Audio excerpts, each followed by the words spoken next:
1 Samuel chapter 28. And it came to pass in those days that the Philistines gathered their armies together for warfare, to fight with Israel. And Achish said unto David, Know thou assuredly that thou shalt go out with me to battle, thou and thy men. And David said to Achish, Surely thou shalt know what thy servant can do. And Achish said to David, Therefore will I make thee keeper of mine head forever. Now Samuel was dead, and all Israel had lamented him, and buried him in Ramah, even in his own city. And Saul had put away those that had familiar spirits, and the wizards out of the land. And the Philistines gathered themselves together, and came and pitched in Shunem. And Saul gathered all Israel together, and they pitched in Gilboa. And when Saul saw the host of the Philistines, he was afraid, and his heart greatly trembled. And when Saul inquired of the Lord answered him not, neither by dreams, nor by Urim, nor by prophets. Then said Saul unto his servants, Seek me a woman that hath a familiar spirit, that I may go to her and inquire of her. And his servants said to him, Behold, there is a woman that hath a familiar spirit at Endor. And Saul disguised himself, and put on other raiment. And he went, and 2 men with him, and they came to the woman by night. And he said, I pray thee, divine unto me by the familiar spirit, and bring me him up whom I shall name unto thee. And the woman said unto him, Behold, thou knowest what Saul hath done, how he hath cut off those that have familiar spirits, and the wizards out of the land. Wherefore then layest thou a snare for my life, to cause me to die? And Saul sware to her by the Lord, saying, As the Lord liveth, there shall no punishment happen to thee for this thing. Then said the woman, Whom shall I bring up unto thee? And he said, Bring me up Samuel.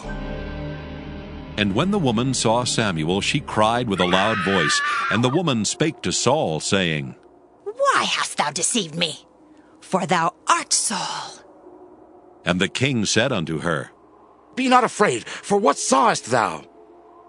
And the woman said unto Saul, I saw gods ascending out of the earth. And he said unto her, What form is he of? And she said, An old man cometh up, and he is covered with a mantle.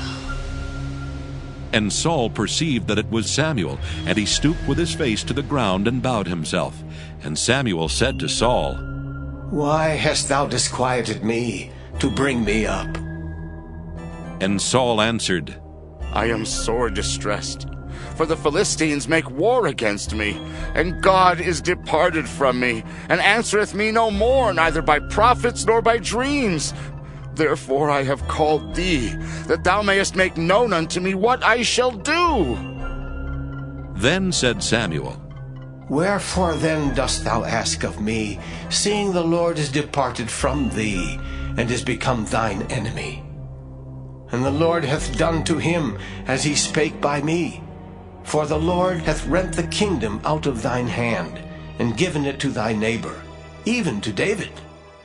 Because thou obeyedst not the voice of the Lord, nor executedst his fierce wrath upon Amalek, therefore hath the Lord done this thing unto thee this day.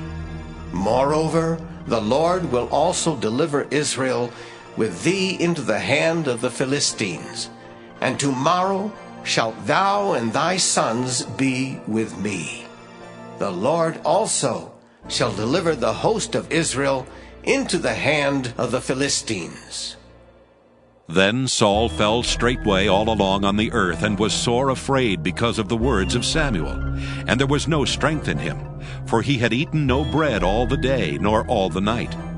And the woman came unto Saul, and saw that he was sore troubled, and said unto him, Behold, thine handmaid hath obeyed thy voice, and I have put my life in my hand, and have hearkened unto thy words which thou spakest unto me. Now therefore, I pray thee, hearken thou also unto the voice of thine handmaid, and let me set a morsel of bread before thee, and eat, that thou mayest have strength when thou goest on thy way. But he refused and said, I will not eat. But his servants together with the woman compelled him, and he hearkened unto their voice. So he arose from the earth and sat upon the bed. And the woman had a fat calf in the house, and she hasted and killed it, and took flour and kneaded it, and did bake unleavened bread thereof. And she brought it before Saul and before his servants, and they did eat. Then they rose up and went away that night.